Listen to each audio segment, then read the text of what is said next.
you're back. Still laughing, right? Over. We are calm now. Yeah.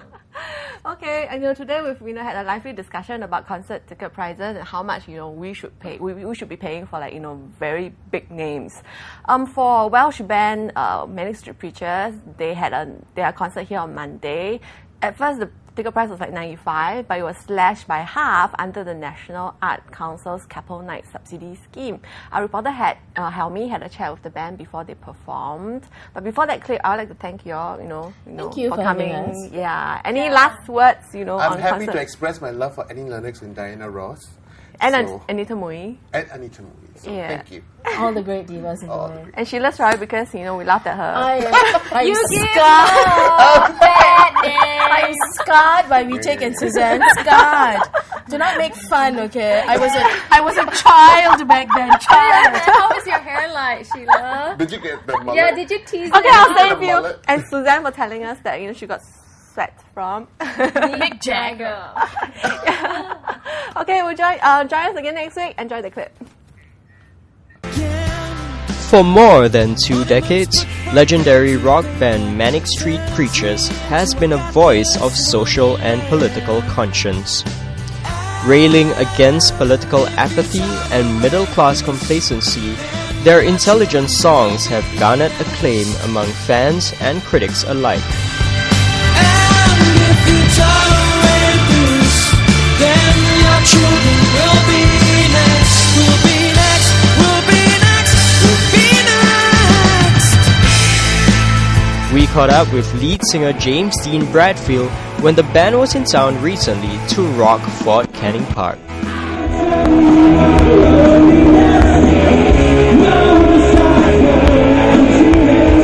I'm here with James Dean Bradfield, the lead singer of the iconic band Manic Street Preachers. James, welcome to Singapore. How you doing? Pleased to meet you. Could you sign this for our viewers? And we're going to give one of you out there, a signed copy of Lipstick Traces. Alright, how does this work? Never trust a You musician. can open it. There you go. So because when the whole thing came off, sorry. A lot of these songs are extremely politicized. Some. Do you think they're relevant to the Asian audience? Yeah, it kind of. There are some songs that might be a stretch for an Asian audience.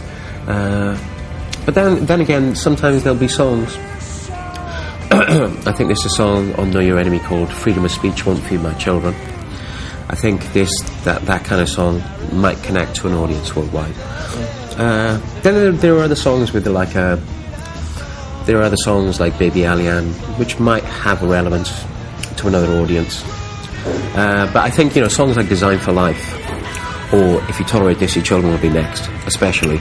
Yeah. I think they connect to any audience in the world. I agree. Especially If You Tolerate This, Your Children Will Be Next. Yeah. Has a universal theme running through it. But there are songs that we've written like 1985, Repeat, there are songs like that, Imperial Body Bags even, that perhaps might not connect to an audience in Singapore or Asia itself. And that's okay, I'm fine with that. Because I grew up with bands, I would listen to their music and I wouldn't expect to connect to their music or their lyrics all the time. But as long as there was just an essence of something I understood about the band, then that was enough for me. Okay. But you've performed in Asia before, right? In Japan, for instance. We've played in Japan and Thailand before. And that's it. And how does the Asian audience compare to the European or even American audience?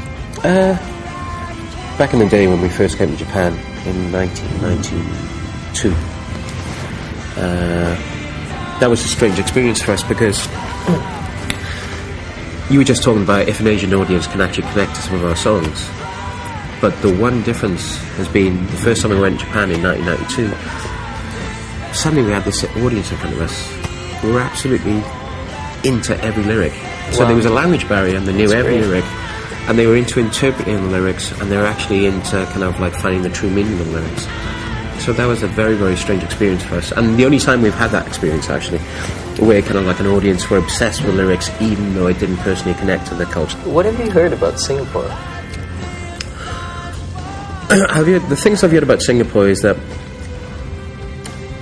there's an atmosphere here that makes you feel as if you're within a boundary that kind of is very, very, very, very defined and safe. And also, I've heard that you actually, there's an actual feeling there that you're kind of, you can be disconnected from the world or you can be connected to the world, and it's your choice. I have a friend that kind of, not a friend, but I know somebody that's worked here. And they said, if you want to be disconnected, you can be disconnected. If you want to be connected in Singapore, you can be connected as you want to be. It's absolutely, your choice to be whatever you want to.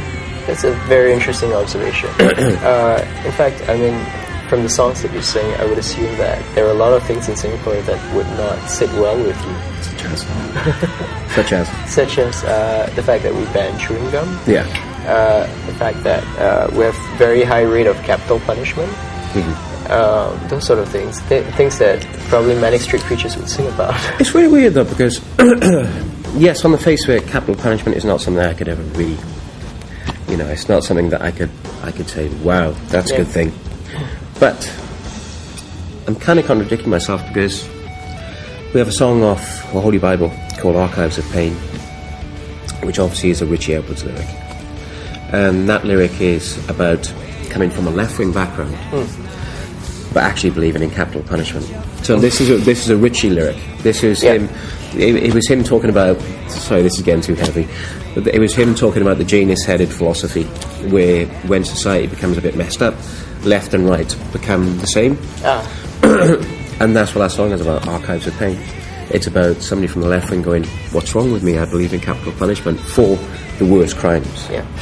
So, Richie, who is not here anymore, has actually talked about such a thing. But I think when you go to different countries, you cannot, especially if you're a musician, you can't step into a country and go, "Hey, what the hell is this?" Yeah.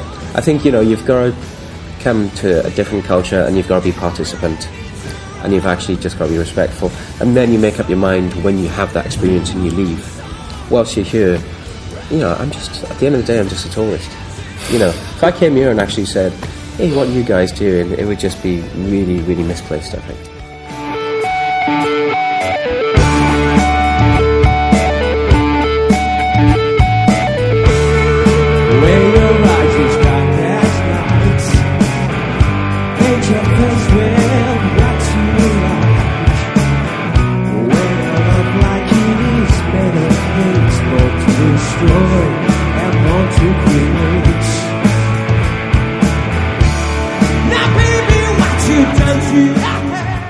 When you started out, you cultivated an image of being an angry rocker.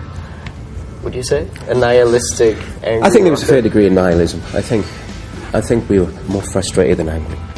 Are there still things today that make your blood boil? Yes, there are, but the one thing I would say is,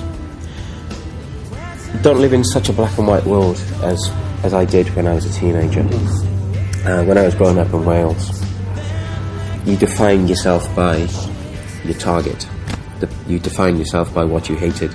And what we hated when we were young was the Thatcher Conservative government, because it was just systematically destroying the place that we lived in, which is Wales.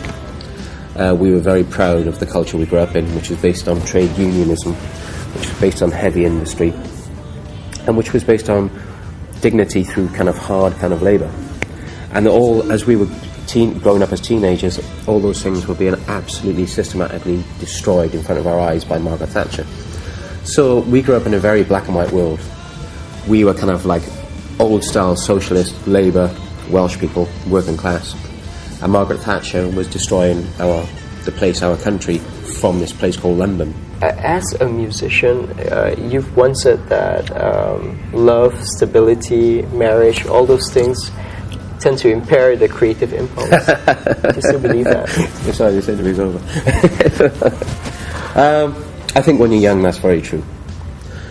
If you're in a band, or even if you're a painter, or journalist, actor, etc., I think those early years are just very important to you, because they allow you to be narcissistic and selfish. I think, if you don't want to get too pompous about being a musician, because obviously, like I said, we're the bottom of the food chain. Yeah. But I think you've got to be self-obsessed Okay. when you're young. And obviously, that nihilism gives way to something a bit more constructive, hopefully. But you've been doing this for 20 years and you haven't lost... 23 years. 23 years. And you haven't lost that spark yet. What keeps you going? I think it's... I've got to say, I wouldn't sit here and say, hey man, I'm still so angry. Hey man, I'm kind of like, I'm there doing it for people. I'm not. But I'm just really engaged in the things that I always enjoyed. And perhaps I understand them a tiny bit more now than I did then. So I had more anger back then, but I think I have more understanding now. Nick certainly does. He's the most engaged person I know. But I'm not saying it's the biggest achievement in the world, because there are lots of people, like me or like you, that are really engaged in things. But watching Meet the Press on CNBC every Sunday, it's just really important to me. Watching Question Time on BBC One every week is really important to me. Listening to Radio 4 is really important to me. Reading my newspapers every day, my favourite columnists, very important. So I like politics. I actually find it a really good source of entertainment. James, thank you so much for being on RazorPop.